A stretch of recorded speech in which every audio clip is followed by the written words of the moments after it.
কতজন army officer arrest হলেন, এই প্রসঙ্গটা নিয়ে আপনাদের সামনে এই মুহূর্তে কথা বলতে চাই। আপনারা ইতিমধ্যেই জানেন যে গত 8 অক্টোবর আন্তর্জাতিক অপরাধ ট্রাইব্যুনাল থেকে মানবতা বিরোধী অপরাধের দায়ে, অপরাধটা কি, গুম, খুন, জোরপূর্বক আটক রাখা, এমন অপরাধে 24 জন সামরিক কর্মকর্তার বিরুদ্ধে গ্রেপ্তারি পরোয়ানা জারি করা হয়েছে। 8-এর পরে আজকে 11 অক্টোবর শনিবার। এই কয়েকদিনে কি হলো, আপনারা কি হলো ইতিমধ্যেই জানেন যে ক্যান্টনমেন্টে দ্বিধা বিভক্ত হয়ে পড়েছে সেনা কর্মকর্তাদের মধ্যে, মত দ্বিমত আছে এবং যারা আন্তর্জাতিক অপরাধ ট্রাইব্যুনালের এগেনস্টে সেনা কর্মকর্তাদেরকে ধরে বিচার করতে চায়, তারা এমন প্রচারটাও করছে যে সবকিছু ঠান্ডা হয়ে গেছে। সেনা প্রধান জেনারেল ওয়াকারুজ্জামান ইতিমধ্যেই সিদ্ধান্ত নিয়ে ফেলেছেন যে ডক্টর ইউনূস যা করছে তাতে সহযোগিতা করবেন। কিন্তু ভাই, ইসলামাবাদ বহুদূর, দিল্লি বহুদূর। সেনাবাহিনীতে দ্বিধা সৃষ্টি হয়েছে, দ্বন্দ্ব সৃষ্টি হয়েছে।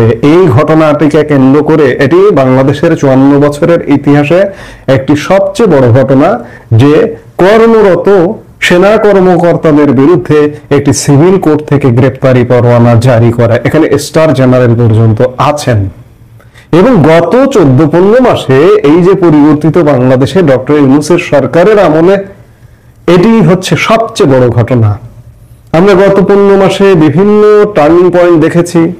সেনাবাহিনী নিয়ে বিতর্কিত মন্তব্য, সেনাবাহিনীকে উত্তপ্ত করে দেওয়া, নানা রকম ঘটনা দুর্ঘটনা দেখেছি।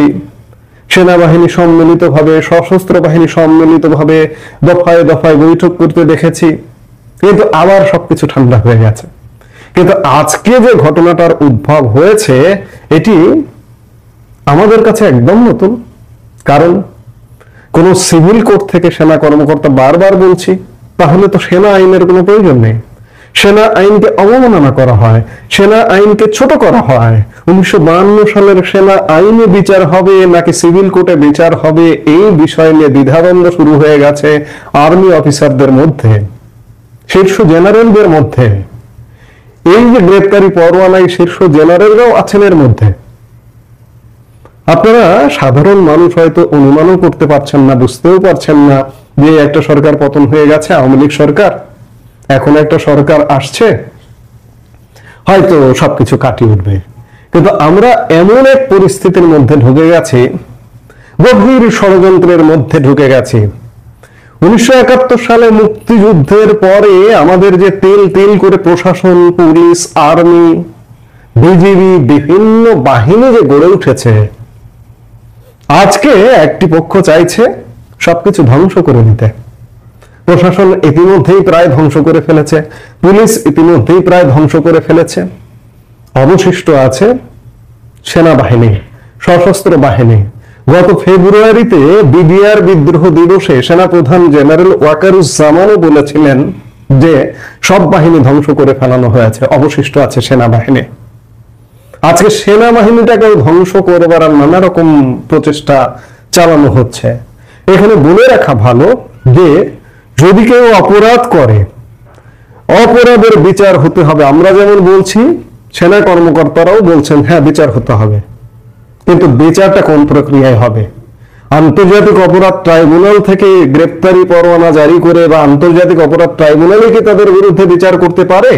আমি বারবার বলি, এই আন্তর্জাতিক অপরাধ ট্রাইব্যুনাল নিয়ে প্রশ্ন আছে। এটি সৃষ্টি হয়েছিল 1971 সালে মানবতা বিরোধী অপরাধীদের বিচার করবার জন্য। এখানে বিচার হয়েছে, কিন্তু এটিকে এখন ঘুরিয়ে দিয়ে 24 জুলাই আগস্টে যে সহিংস ঘটনা ঘটেছিল, মানুষ হত্যা হয়েছিল, সেই হত্যার বিচার। এই হত্যাটা কে করেছে, কারা করেছে? এক প্রকার মনে হয় যেন প্রহসন। আমি বলছি যে আমরা বিচার চাই, অপরাধীদের অবশ্যই বিচার চাই এবং সকল অপরাধীদের বিচার চাই।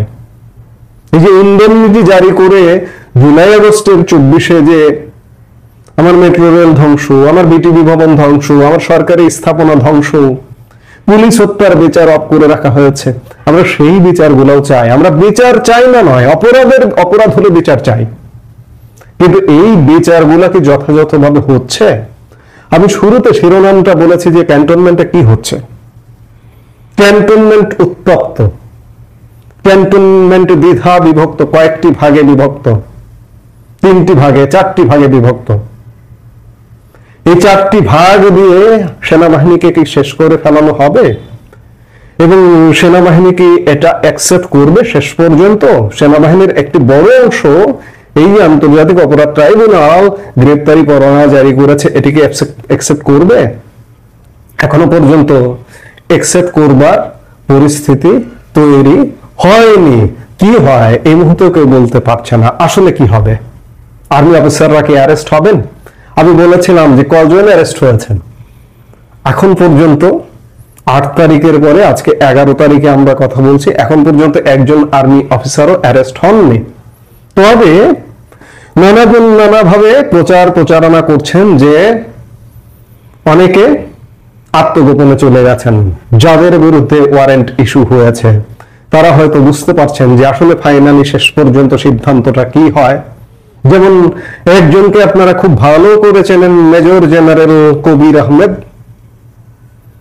অপপ্রচার বলুন, গুজব বলুন, যেটি বলুন, যেভাবেই বলুন, সরকারের পক্ষের লোকজনই ইতিমধ্যেই প্রচারণা শুরু করেছে। সেটি অনলাইন যোদ্ধা হতে পারে কিংবা সরকারের অংশ, যে মেজর জেনারেল কবির আহমেদ সাবেক প্রধানমন্ত্রী শেখ হাসিনার সামরিক সচিব ছিলেন, যিনি তাকে কয়েকদিন আগে পররাষ্ট্র মন্ত্রণালয়ে রাষ্ট্রদূত হিসেবে দায়িত্ব দেবার জন্য ন্যস্ত করা হয়েছিল। তিনি নাকি ইতিমধ্যেই সিলেটের তামাবিল বর্ডার হয়ে দেশ ত্যাগ করেছেন, ভারতে অলরেডি ঢুকে গেছেন। অর্থাৎ আর্মি অফিসারদের বিরুদ্ধে, যাদের বিরুদ্ধে গ্রেপ্তারি পরোয়ানা জারি করা হয়েছে, তারা ইতিমধ্যে আত্মগোপনে কেউ দেশ ত্যাগ করেছেন, এমনটাও প্রচারণা চালানো হচ্ছে। তারা হয়তো আগাম সতর্কতার জন্যই এই কাজটি করছেন, কারণ শেষ পর্যন্ত কোন চাপ থেকে কোন দিকে কি হয়, বাতাস কোন দিকে বয় বলা কঠিন। যদি আইসিটিতে এই মামলাটি ফাইনালি চলে, কিংবা এই মামলাটি যদি আইসিটিতে বিচারের আওতায় নিয়ে যদি সেনা কর্মকর্তাদের অ্যারেস্ট করা হয়, এই সংখ্যাটাও এখনো একটা বড় অংশের মধ্যে আছে। তবে যারা প্রচার করছেন যে সব ঠিক হয়ে গেছে, সেনাপ্রধান ইউনূস সরকার যা করছে, আন্তর্জাতিক অপরাধ ট্রাইব্যুনাল যা করছে, সব ঠিক আছে, আমরা মেনে নিচ্ছি, বিষয়টা কিন্তু এত সহজ নয়। পরিস্থিতি এখনো পর্যন্ত স্বাভাবিক হয়নি। সেই জায়গা থেকে এখনো বলা যাচ্ছে না যে পরিস্থিতি কোন দিকে মোড় নেবে। শেষ পর্যন্ত এই ইস্যুকে কেন্দ্র করে সরকার পরিবর্তন কিনা বা কি হবে, সামরিক অভ্যুত্থান কিনা, কি হবে, সত্যিকার অর্থে বাংলাদেশ ভূ রাজনৈতিকভাবে এবং আভ্যন্তরীণ রাজনৈতিকভাবে এক টানটন উত্তেজনাকর পরিস্থিতির মধ্যে আছে। এবং বাংলাদেশ পরিস্থিতি পরিবর্তন হবে উত্তরপাড়া থেকে, ক্যান্টনমেন্ট থেকেই, ক্যান্টনমেন্টের মাধ্যমে 2024 সালের 5 অগাস্ট পট পরিবর্তন হয়েছে। ঠিক তেমনি এখনকার পট পরিবর্তন হতে হলেও ক্যান্টনমেন্ট লাগবে। এছাড়া বাংলাদেশকে বাঁচানো বলুন, মারা বলুন, যেটাই বলুন না কেন, ক্যান্টনমেন্ট থেকে ছাড়া বাংলাদেশ রক্ষার কোনো উপায় নেই। সেনাপ্রধান জেনারেল ওয়াকারুজ্জামান বলা যায় বিভিন্ন পক্ষের এক প্রকার মুখোমুখি অবস্থায় আছেন। তিনি কি সিদ্ধান্ত নেবেন তার দিকে সবাই তাকিয়ে আছে। সেনাপ্রধানই দেশের এই যে অচল অবস্থা, এক প্রকার এই অচল অবস্থা থেকে বাঁচাতে পারেন। এখন সিদ্ধান্ত সেনাপ্রধানের। এখন পর্যন্ত কেউ গ্রেপ্তার হয়নি। সেনাপ্রধান কি সিদ্ধান্ত নেবেন, কেন গ্রেপ্তার হয়নি, এটাও তো গুরুত্বপূর্ণ ব্যাপার। ইতিমধ্যে যদি আত্মগোপনে যেয়ে থাকেন, যাদের বিরুদ্ধে ওয়ারেন্ট ইস্যু হয়ে গেছে, তারা আত্মগোপনে গেলেন কেন? তাদেরকে কি অ্যারেস্ট করা হবে আসলে, নাকি অন্য কিছু হবে, ভিন্ন কিছু হবে? আমাদের এই ভিন্ন কিছু, অন্য কিছু দেখার জন্য প্রতিনিয়ত সচেতন থাকতে হবে, নজর রাখতে হবে। আবার আন্তর্জাতিক নানা খেলা আছে, আমি সেটি নিয়ে আরেকটা কন্টেন্ট ভিন্নভাবে করব। কিন্তু ক্যান্টনমেন্টে যা হচ্ছে পরিবর্তনের একটা সাউন্ড পাওয়া যায়, কিন্তু শেষ পর্যন্ত এই যে বড় ইউটার্ন, আমি বললাম যে গত 14-15 মাসের সবচেয়ে বড় টার্নিং পয়েন্ট এই মুহূর্তে বাংলাদেশে। এই টার্নিং পয়েন্টকে কেন্দ্র করেই বর্তমানে যে অনৈক্য, একটা অচল অবস্থা বাংলাদেশে, এই সব কিছুর অবসান হতে পারে। এবং এই অবসানের একমাত্র যার উপরে, তিনি বাংলাদেশের সেনাপ্রধান জেনারেল ওয়াকারুজ্জামান।